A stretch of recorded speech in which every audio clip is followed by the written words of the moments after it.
Amém. Glória a Deus. Aleluia. Quero dar as boas-vindas a todos. É uma alegria, é um prazer enorme nós estarmos aqui, dia 30 de dezembro, não é? A todos também que nos acompanham nas redes sociais. Que Deus abençoe grandemente a sua vida, a sua casa. Temos aqui conosco também as filhas do pastor Wagner, que é a Tirza e a Larissa. Sejam bem-vindas. Manda um abração, pastor Wagner, um pastor muito querido no nosso meio. Temos ali nossos visitantes ilustres, né, pastor? Pega lá no jatinho, vem de França, fica aí 2, 3 dias, volta, o Manel e a Cel, mas são de casa, não é? Temos conosco a Anitta, a Marta, sejam bem-vindas. Temos o Márcio, a sua esposa, seus filhos.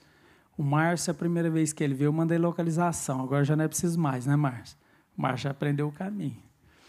Graças a Deus. É uma alegria, viu, Márcio? Tê-lo conosco, sua esposa, seus filhos. E nós ficamos felizes com isso. E quero agradecer, em primeiro lugar, a Deus por mais um ano que passou. De muita luta, muitas alegrias, muitos altos e baixos, não é? Mas sempre de mão dadas com Jesus. Amém? E nós podemos dizer, Ebenezer, que até aqui o Senhor nos ajudou. Amém? E como foi ministrado aqui hoje já, Deus é bom em todo o tempo. Ele é bom. Não é? E nós somos gratos ao Senhor. Ele tem nos dado saúde, Ele tem nos dado trabalho. Nós temos trabalhado, né, Márcio? Uma correria. Amanhã acaba. Segunda e terça ficamos em casa para descansar, mas graças a Deus em tudo dai graças. Cansado, mas agradecido. E nós temos experimentado a bondade do Senhor. Nós temos visto, nós temos sentido o quanto Ele é bom no meio disso tudo. E 2023 foi um ano de guerra, de muitas dificuldades. Algumas pessoas anteveem um 2024 complicado. Mas uma coisa é certa, irmãos. O Senhor é conosco. Amém? E no fim dessa mensagem eu quero deixar um conselho, uma sugestão para a minha vida e para a sua vida. E gostaria de partilhar hoje, vamos abrir nossas Bíblias no Evangelho de Lucas, capítulo 8, vamos ler os versículos 22 ao 25, agradecer também ao pastor Alexandre a oportunidade por partilhar a palavra com a igreja do Senhor. Evangelho de Lucas, capítulo 8, os versículos 22 ao 25. Diz assim a palavra de Deus. Aconteceu que, num daqueles dias, entrou ele num barco em companhia dos seus discípulos, referindo-se a Jesus, e disse-lhes: passemos para a outra margem do lago, e partiram. Enquanto navegavam, obrigado, meu irmão. Enquanto navegavam, ele adormeceu. E sobreveio uma tempestade de vento no lago, correndo eles o perigo de socobrar. Chegando-se a ele, despertaram-no dizendo: Mestre, mestre, estamos perecendo. Despertando-se Jesus, repreendeu o vento e a fúria da água. Tudo cessou. E o veio a bonança. Então lhes disse: onde está a vossa fé? E eles, possuídos de temor e admiração, diziam uns aos outros: quem é este, que até os ventos e as ondas repreende e lhe obedecem? Amém? Vamos curvar nossas cabeças, vamos orar. Pai, em nome de Jesus, nós somos gratos, Deus. Obrigado, Senhor, pela Tua palavra. Obrigado, Deus, pelo Espírito Santo que intercede e que habita em nós. Obrigado, Deus, porque nós fazemos muitos planos, mas o Senhor dirige os nossos passos. Obrigado, Deus, porque o Senhor está no controle. Obrigado, Pai, porque mesmo em meio à tempestade, o Senhor está conosco. Obrigado, Deus, pela tua fidelidade, pela tua misericórdia que tem nos cercado todos os dias, Pai. E como já foi dito aqui, Deus, uma citação do Salmo 23, bondade e misericórdia certamente nos seguirão todos os dias das nossas vidas. Deus, em nome de Jesus, enche os nossos corações de gratidão neste dia. Obrigado, Deus, por este ano, Pai, que está a acabar. Obrigado, Deus, por este ano que vai começar, Senhor. E Deus, em nome de Jesus, Pai, independente das circunstâncias, ó Deus, independente das tristezas, das alegrias, dos desertos, das bonanças, Senhor, obrigado porque a Tua presença, ela é real na minha vida e na vida da Tua igreja, Senhor. Gratidão, Deus, essa é a certeza que nós temos. É a Tua presença, é a Tua boa mão sobre nós todos os dias. As Tuas misericórdias se renovam a cada manhã, diz a tua palavra, e tu dizes, ó Deus, em Jeremias, que o Senhor vela para que a tua palavra se cumpra, Deus, e nós te agradecemos, Pai, porque tu és fiel, mesmo nós sendo falhos e limitados. Deus, obrigado por tudo, Senhor. Não permita que a murmuração, Pai, esteja nos nossos lábios. Não permita que a murmuração entre nas nossas casas, mas sim brados de júbilo e de adoração, Pai. Porque Tu és o nosso Deus e em Ti nós alegramos e em Ti nós confiamos e em Ti nós temos esperado, ó Deus. E Tu és a nossa força, a nossa alegria e a nossa esperança. É o que eu oro, agradecido no nome santo de Jesus. Fala conosco através da Tua palavra, Espírito Santo, toca nossas mentes e os nossos corações, é o que eu oro, em nome de Jesus. Amém.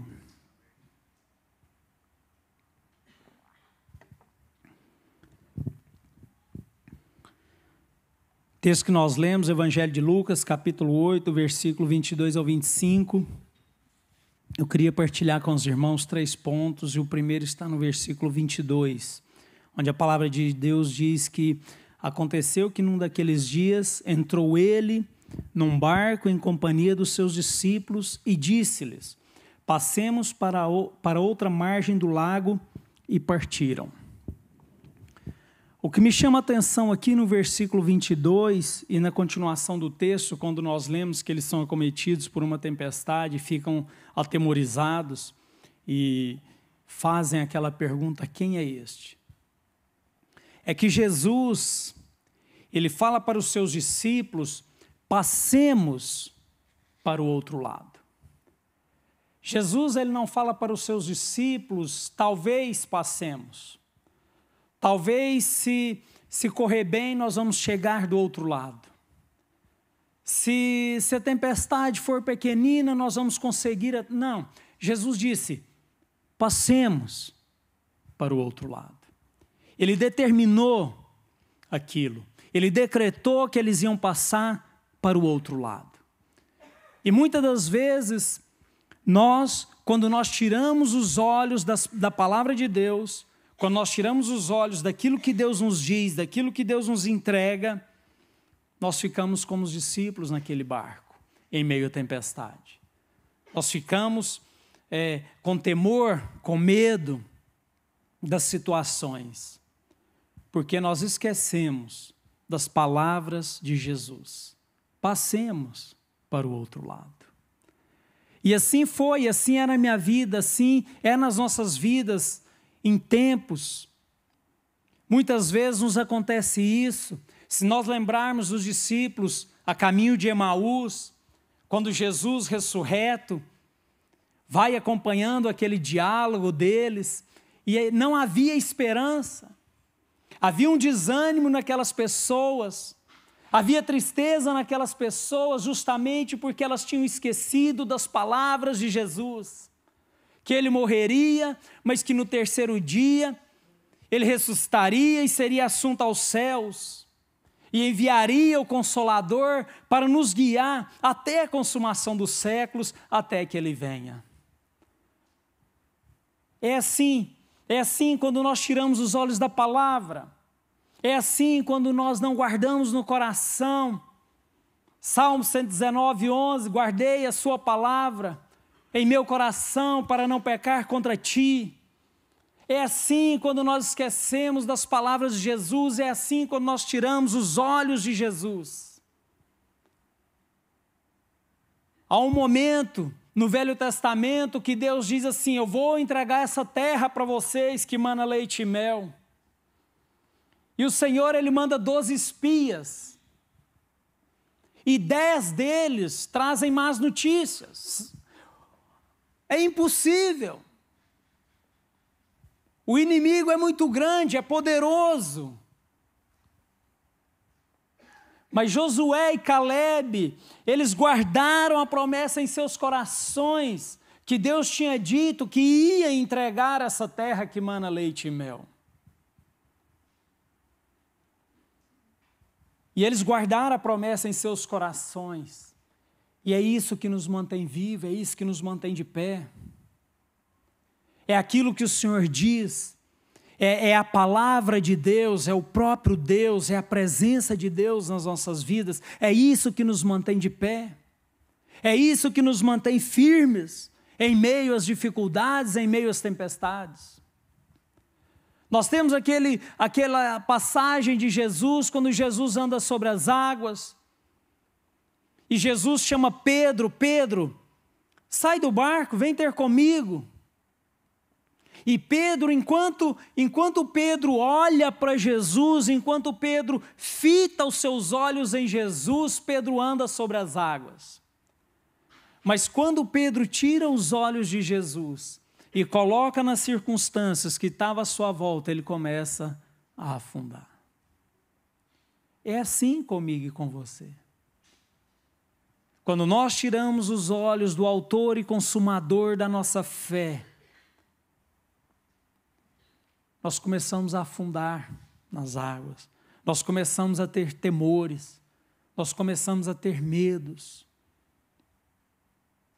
E nós precisamos ter a certeza, a convicção da palavra de Deus, quem Deus é, quem nós somos em Cristo, para que quando as tempestades chegar, nós possamos passar, porque nós sabemos quem está do nosso lado, nós sabemos quem está conosco. Amém? Versículo 24, diz assim: chegando-se a ele, despertaram-no, dizendo: Mestre, mestre, estamos perecendo. Despertando-se Jesus, repreendeu o vento e a fúria da água, tudo cessou e veio a bonança. Quem é este que acalma o vento, a água? Ali os discípulos puderam experimentar, ver algo grandioso, miraculoso do nosso Senhor. Talvez ali o poder, a divindade de Jesus veio à mente dos discípulos. Eu vou pedir o Rodrigo, por favor, para projetar Salmo 139, 6 ao 14, por favor, Rodrigo. O salmista, ele diz que tal conhecimento é para mim maravilhosíssimo, tão alto que não posso atingir. Para onde me irei do teu espírito, ou para onde fugirei da tua face? Se subir ao céu, lá tu estás. Se fizer no inferno a minha cama, eis que tu ali estás também. Se tomar as asas da alva, se habitar nas extremidades do mar, até ali a tua mão me guiará, e a tua destra me susterá. Se disser de certo que as trevas me encobrirão, até então a noite será a luz à roda de mim. Nem ainda as trevas me encobrem de ti, mas a noite resplandece como o dia, as trevas e a luz são para ti a mesma coisa. Pois possuíste as minhas entranhas, cobriste-me no ventre de minha mãe. Eu te louvarei, porque de um modo assombroso e tão maravilhoso fui feito. Maravilhosas são as tuas obras, e a minha alma o sabe muito bem.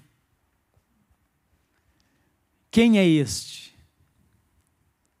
É esse Deus maravilhoso. É esse Deus que nos impressiona com tanto poder, e Ele sendo tão poderoso, tão grande, Ele se importa comigo e com você. Ele se fez homem. Ele foi naquela cruz. Ele verteu o seu precioso sangue, que na nossa era, é a era da graça, mas não foi de graça, mas foi pela graça. Ele pagou um alto preço. Ele pagou um alto preço, o preço de cruz. Pela vontade de Deus, Jesus veio, se fez homem, verteu seu sangue, seu precioso sangue, como o pastor Saulo ministrou. Eu fico impressionado com Jesus, como ele era humilde, como ele era simples, mas como ele era forte mentalmente, como ele sabia o propósito que ele tinha para cumprir, e como nada e nem ninguém tirou ele do propósito. Nós precisamos aprender isso com Jesus. A palavra de Deus diz, a palavra de Deus ela é maravilhosa. A palavra de Deus diz que na noite em que foi traído, Jesus partiu o pão. Olha a contradição. Na noite em que foi traído, pastor, ele tinha motivos para ele partir o pão. Ele celebrou a ceia.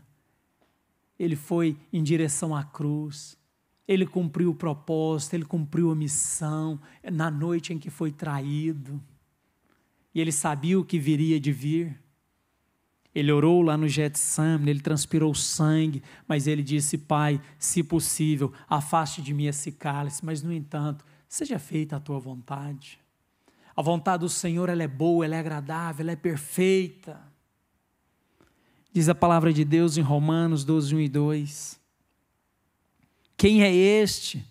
Jesus, o Rei da Glória. Rodrigo, projeta por favor Isaías 6, livro do profeta Isaías, capítulo 6, versículo 9.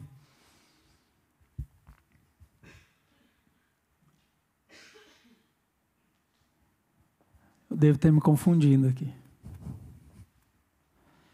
Isaías 9, 6, peço perdão. Livro do profeta Isaías, capítulo 9, versículo 6. Porque um menino nos nasceu, um filho se nos deu, e o principado estará sobre os seus ombros, e se chamará o seu nome, Maravilhoso, Conselheiro, Deus Forte, Pai da Eternidade, Príncipe da Paz. Quem é este? É Jesus. Paulo, quando escreve a carta aos Romanos, que ela é dividida entre a parte prática da doutrina até o capítulo 11, e a partir do 12, Paulo trata de coisas práticas. Quando Paulo trata a doutrina, e ele vai terminando o capítulo 11, passando para o 12, ele começa a adorar o Senhor. Ele começa a adorar o Senhor e virou cânticos nas nossas igrejas, porque dele, para ele,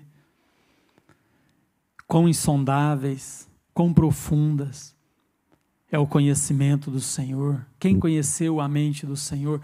Paulo, ele começa ele começa a adorar o Senhor depois da doutrina, e depois ele começa a falar de coisas práticas que nós precisamos viver. Eu e você, a nossa fé no nosso dia a dia. Quem é este? Era a pergunta daqueles discípulos no meio daquela tempestade.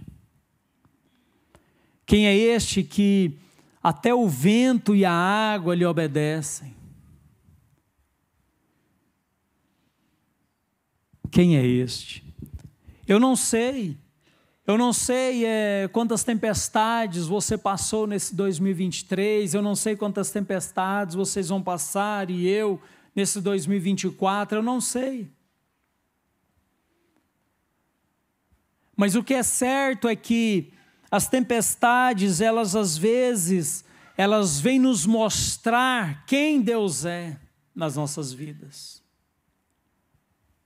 Muitas das vezes as tempestades, os momentos difíceis, os momentos menos bons nas nossas vidas que nós não desejamos e não queremos, e às vezes queremos pular o processo, e quem não vive o processo, quem não passa pelo processo não vive o propósito.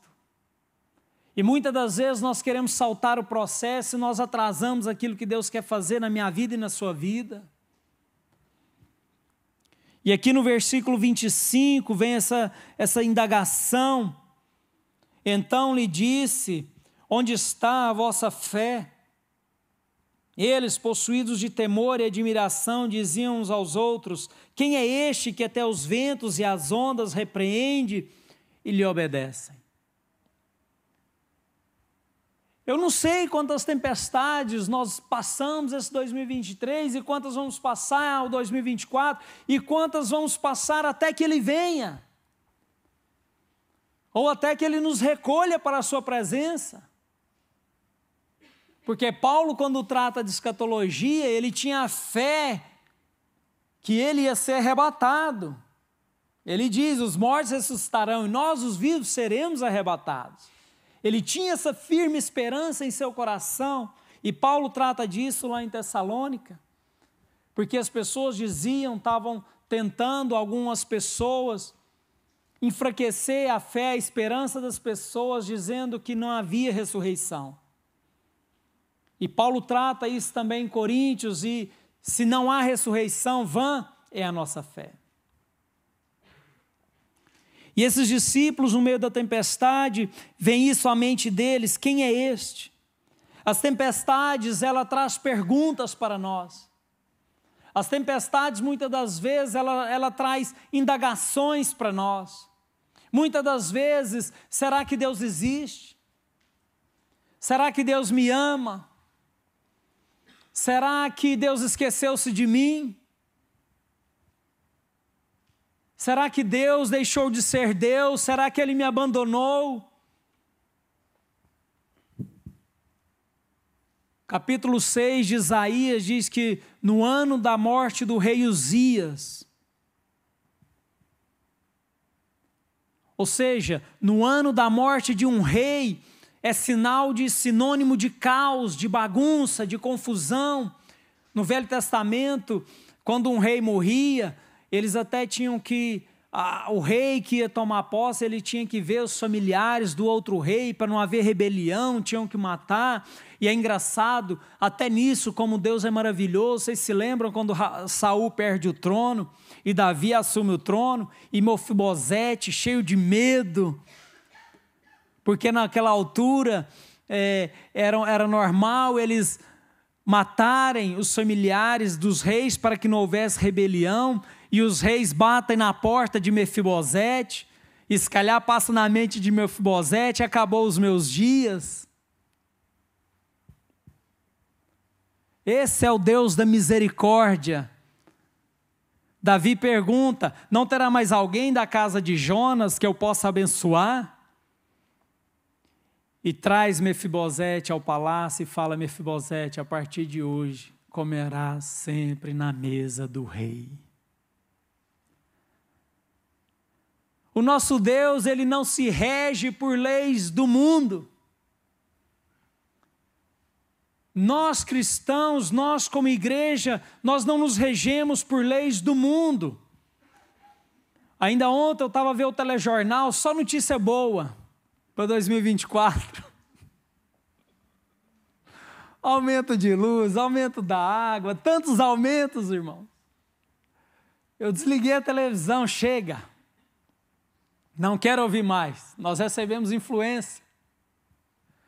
Fui ler a Bíblia. No ano da morte do rei Uzias, eu vi o Senhor assentado num alto e num sublime trono, e toda a terra está cheia da sua glória. Amém? Vai ser assim em 2024. Vai ser assim enquanto existir terra. O trono aqui embaixo está vazio, a causa, a confusão, mas o trono lá em cima está ocupado com o Rei dos Reis, o Senhor dos Senhores, o Deus forte, o Pai da eternidade, maravilhoso, conselheiro, príncipe da paz. E Jesus está à direita do Pai, intercedendo por mim e por você, até que Ele venha, até o dia bendito, até a volta bendita do Senhor, onde não haverá choro, não haverá dor nas costas, pastor Saulo, perdão, não haverá, pastor Alexandre, murmurações, Carmo, não é? E nós vamos estar com o Senhor, nós vamos reinar com Cristo. Assim diz a palavra de Deus. As tempestades, ela traz muitas dúvidas, muitas perguntas, e Deus, Ele traz respostas, certezas, convicções. O Espírito Santo em nós, nos convencendo da verdade de Deus, que Ele é bom. Está doendo, estou derramando lágrimas, mas Deus é bom. Em todo o tempo, Deus é bom. Um dia tudo isso vai passar. Isso tudo é passageiro, nós somos forasteiros aqui, somos estrangeiros aqui nesta terra. É por isso que nós não nos enquadramos neste mundo. A palavra de Deus diz que o príncipe deste século é Satanás, e ele tem cegado o entendimento das pessoas. É por isso que nós somos estrangeiros nesse mundo. Nós estamos aqui nesse mundo para um propósito, para uma missão. Lembra no Monte da Transfiguração, quando Pedro vê Jesus na sua glória? Senhor, vamos montar uma tenda, vamos ficar por aqui mesmo, está tão bom aqui. Mas não foi para isso que o Senhor nos chamou. Até que Ele venha, Ele nos chamou, Ele nos entregou uma missão para a igreja. Uma igreja que ora, uma igreja que ama a palavra, como diz o salmista, eu tenho um prazer na sua lei. Uma igreja que proclama a palavra, uma igreja que vive no exercício do perdão. Uma igreja vitoriosa, ela vive no exercício do perdão. O perdão não é um sentimento, como o amor é uma decisão. Eu decido amar, eu decido perdoar. E é vida que segue com Jesus para o alvo, olhando para a cruz, olhando para Jesus. Ele tem uma missão para nós. É Ele que nos move. Porque quando nós tiramos os olhos de Jesus, quando nós nos esquecemos que é Ele que é o motor da vida, é Ele que nos move, nós ficamos desanimados.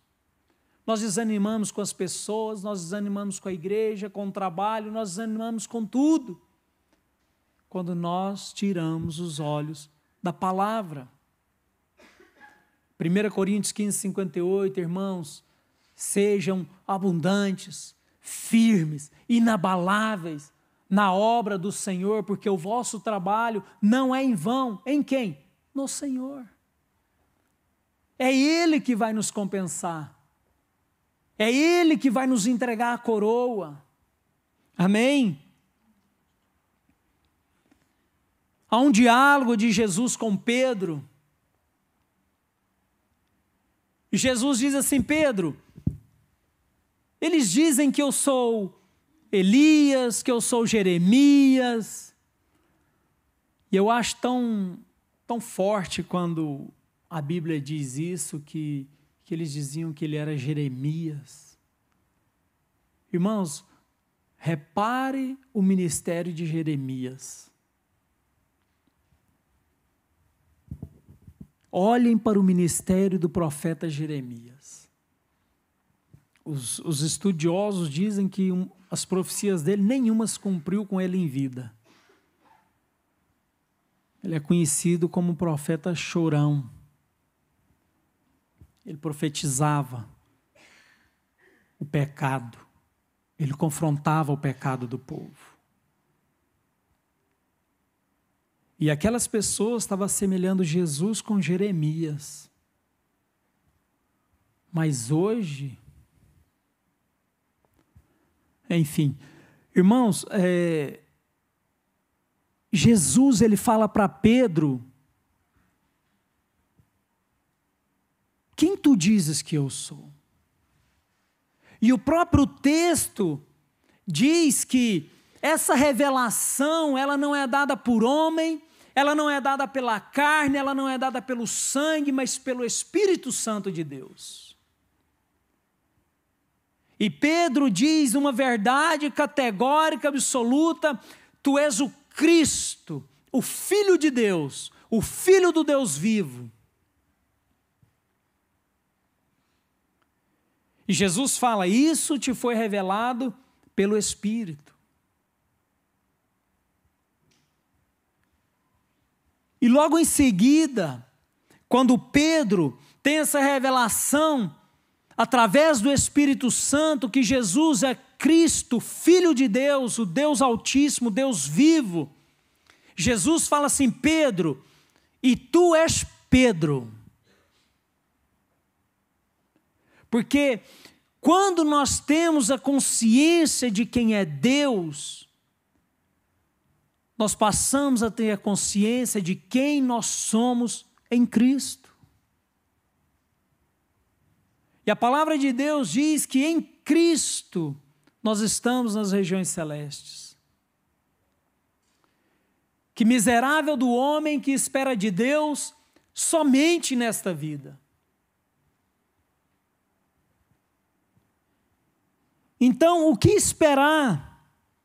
O que esperar de 2024, como igreja, como cristãos que nós somos? O que esperar de 2024? Vamos fazer planos? Vamos. Vamos traçar objetivos? Vamos. Mas não vamos esquecer de quem é Deus e quem nós somos em Cristo. E que nós temos uma missão para cumprir como igreja. Como igreja. Nós temos uma missão para cumprir enquanto cristãos. Que é a proclamação do Evangelho. Seja por palavras, seja pelo nosso testemunho. Uma das declarações mais lindas da Bíblia, para mim, na minha opinião, é a história de Ruth e Noemi. Quando através do testemunho daquela mulher, Ruth diz assim que o teu povo será o meu povo e o teu Deus será o meu Deus.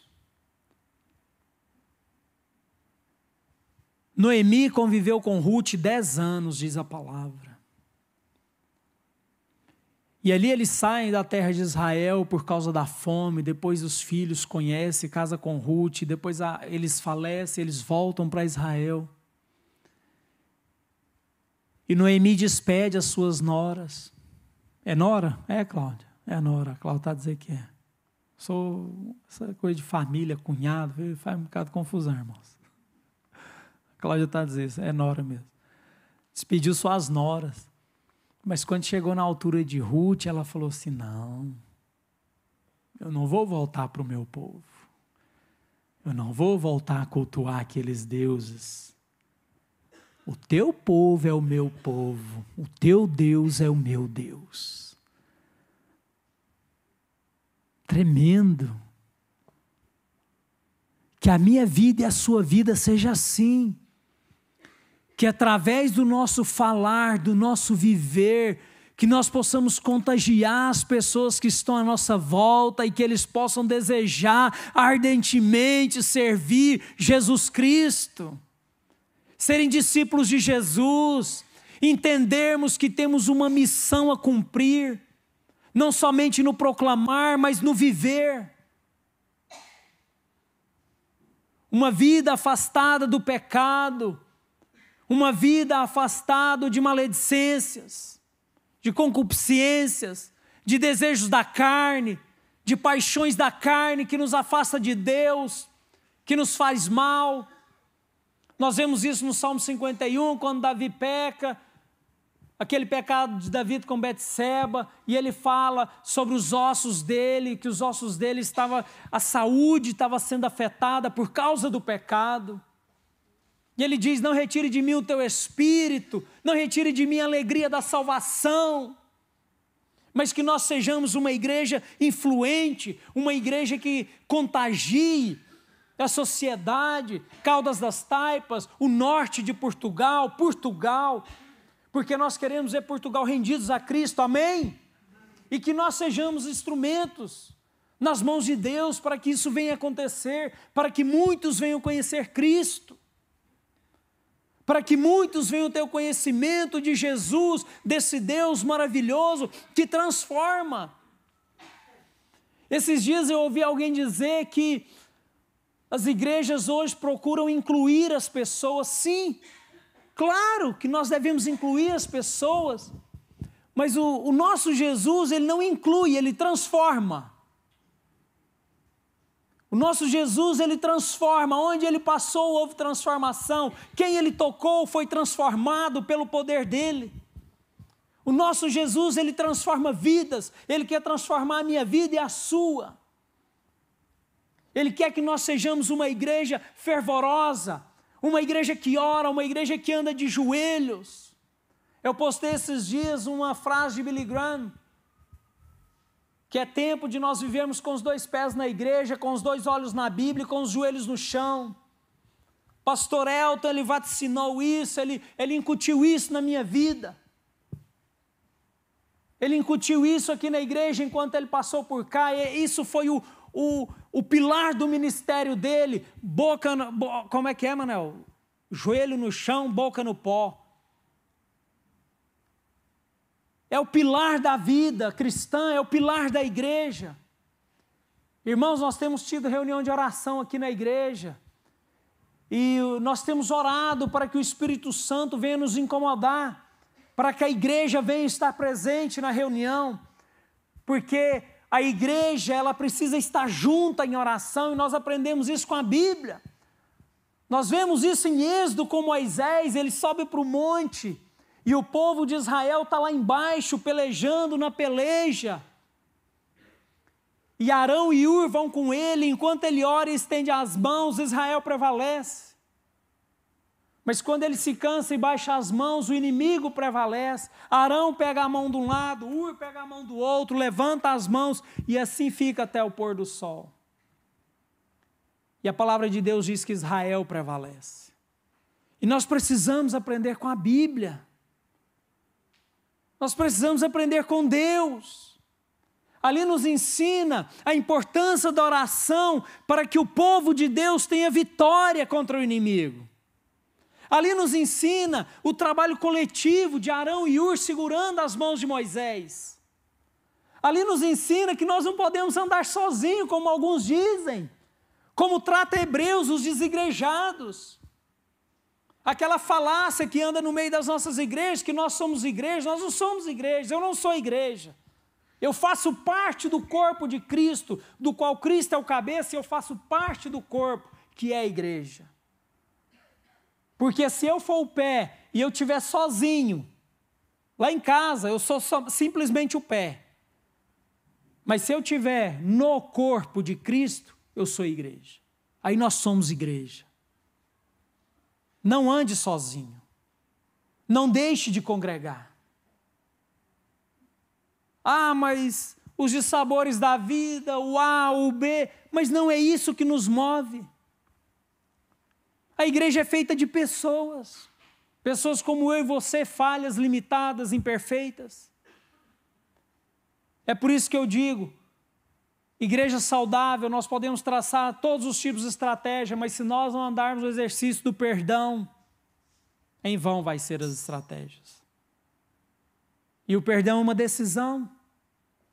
O perdão é uma decisão que nós tomamos. E eu concluo, finalizo deixando o conselho que eu disse para a minha vida e para a sua vida. Vamos abrir a palavra de Deus em 1 Tessalonicenses. É o meu desejo profundo do coração. Não é um desejo meu. A palavra de Deus, ela é toda inspirada pelo Espírito Santo. É um desejo de Deus para a minha vida e para a sua. Façam planos nesse 2024, tenham objetivos, trabalhem, se preparem, se esforcem, busquem o melhor, mas tracem prioridades. Tracem prioridades. Tracem prioridades. E a prioridade que seja o Senhor. E 1 Tessalonicenses 4, 13 ao 18, Paulo vem animar esses irmãos porque haviam pessoas dizendo acerca da ressurreição que não era bem assim, e Paulo vem tratar esse assunto com esses irmãos. E ele, a partir do versículo 13, ele diz assim: não queremos, porém, irmãos, que sejais ignorantes com respeito aos que dormem, para que não vos entristecedes como os demais, que não têm esperança. Olha que interessante. Não sejais ignorantes com respeito aos que dormem, para que não vos entristecedes como os demais que não têm esperança. Pois, se cremos que Jesus morreu e ressuscitou, assim também Deus, mediante Jesus, trará em sua companhia os que dormem. Ora, ainda vos declaramos por palavra do Senhor isto: nós, os vivos, os que ficarmos até a vinda do Senhor, de modo algum precederemos os que dormem. Porquanto o Senhor mesmo, dada a sua palavra de ordem, ouvida a voz do arcanjo e ressoada a trombeta de Deus, descerá dos céus, e os mortos em Cristo ressuscitarão primeiro. Depois nós, os vivos, os que ficarmos, seremos arrebatados juntamente com eles, entre nuvens para o encontro do Senhor nos ares. E assim estaremos para sempre com o Senhor. Olha o versículo 18. Consolai-vos, pois, uns aos outros com estas palavras. Amém? Então, irmãos, tracem planos. Convida o Ministério de Louvor para vir aqui à frente. Eu não sei se o pastor Alexandre quer dar uma palavra antes ou depois. Pastor, fica à vontade. Tracem planos para 2024. Tracem um objetivo. Se esforcem. Batalhem. Não se esqueçam que, mesmo em meio à tempestade, que Jesus está no barco. Amém? Não se esqueçam. E consolem-se uns aos outros com essas palavras. Quais palavras? Independente das tempestades, independente das circunstâncias, independente do ano de 2024 que nós vamos ter, Jesus vai voltar. Jesus vai voltar. E a nossa esperança não está nesse mundo. A palavra de Deus diz que miserável do homem que espera de Deus só nesse mundo. Então, vamos aguentando. Vamos gemendo. Não tem aquela canção? Segura nas mãos de Deus e vai. Está difícil? Segura nas mãos de Deus e vai. Está gemendo, está doendo? Segura nas mãos de Deus e vai. Até a volta bendita do nosso Senhor e Salvador Jesus Cristo. Amém? Guarde essa palavra no seu coração, e independente de qualquer circunstância, não perca a esperança da volta de Cristo, porque Ele vai vir nos buscar, Ele é fiel para cumprir tudo aquilo que Ele prometeu. Guarde essa palavra no seu coração e não perca a esperança e nem a fé. Amém? Um 2024 abençoado na presença do Pai.